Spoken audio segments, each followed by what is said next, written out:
Assalamualaikum warahmatullahi wabarakatuh. Alhamdulillah, sahabat KBT, kita ketemu lagi di segmen Jibril dalam kajian membangun personality.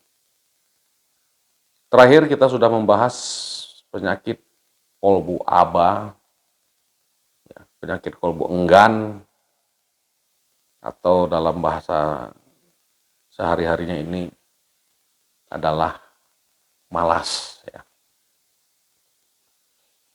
Sahabat, selanjutnya satu jenis penyakit yang juga lumayan signifikan keterpengaruhannya pada kejiwaan kita, ya, namanya penyakit kois. Apa itu kois? Kois itu Allah terangkan di surat At-Taubah ayat 15 yang berbunyi,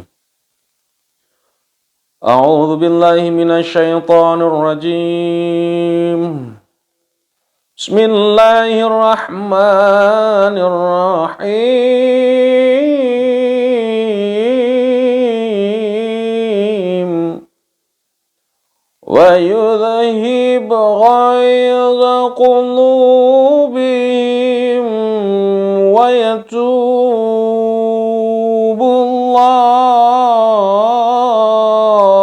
ala man yasha'u wallahu alimun hakim.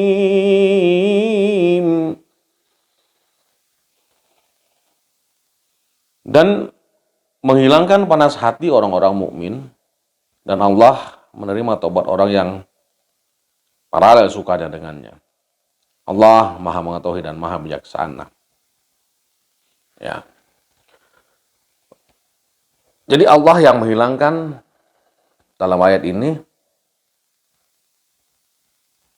panas hati, temperamental, emosional. Nah, inilah kois. Ya, inilah kois itu. Temperamental atau emosional adalah sebuah penyakit yang sangat umum. Ya, sangat-sangat umum. Mungkin semua sahabat memiliki temperamental atau emosional. Hanya sebabnya atau motif yang membedakan hingga bisa dianggap salah atau benar. Ya. Motif orang yang emosi, orang yang temperamen, itulah yang membedakan. Sehingga dia bisa dikatakan salah atau benar. Motifnya apa? Ya. Contoh temperamen atau emosi yang ngawur hanya ada pada orang-orang kafir yang Allah terangkan di surat Ali Imran ayat 113 itu. Karena benci pada mukmin. Nah, ini bentuk temperamen yang ngawur, emosi yang ngawur. Nah, marah-marah enggak tentu. Ya karena benci aja. Awas. Hati-hati ini. Ini sangat berbahaya.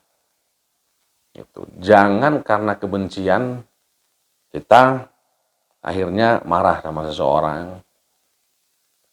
Ini sifat kafir. Terus di surat Al-Ahzab ayat 25, dengan penuh emosi, kejengkelan, meninggalkan medan perang tanpa hasil apapun. Namun cek bahasa Sunda mah pundung udah nyatanya. Nah, pundung. Nah, jadi pundung itu adalah gejala penyakit kejiwaan juga. Orang yang pundungan itu, kalau orang Melayu bilang merajuk, gampang merajuk. Orang Sunda bilang pundung. Terserah lah bahasa lainnya apa ya, nggak tahu saya. Saya tahu cuma dua bahasa itu. Ya. Nah, ujuk-ujuk meninggalkan Padahal belum ada hasil yang didapatkan. Nah, kita juga sering merajuk kan terhadap apa yang kita sedang perjuangkan. Ya. Kita lagi berusaha menggapai sesuatu, tiba-tiba ada gangguan dari luar, udahlah, guys, beresin weh, guys, tolong dilanjutkan. Nah, itu awas, itu artinya jangan menyetujui keputusan seperti itu. Karena apa? Karena keputusan itu dilandasi dengan emosi. Pasti tidak akan benar. Segala sesuatu yang dilandasi dengan keputusan yang didasari oleh emosi gitu.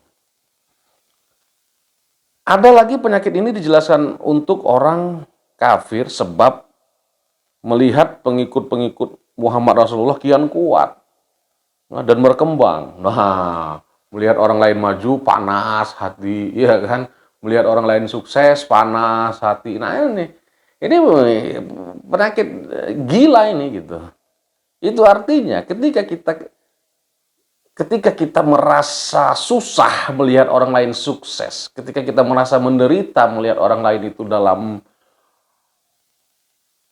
keterpuncakan karir, nah ini artinya kita sedang mengalami gangguan kejiwaan ini. Ini yang harus kita cek.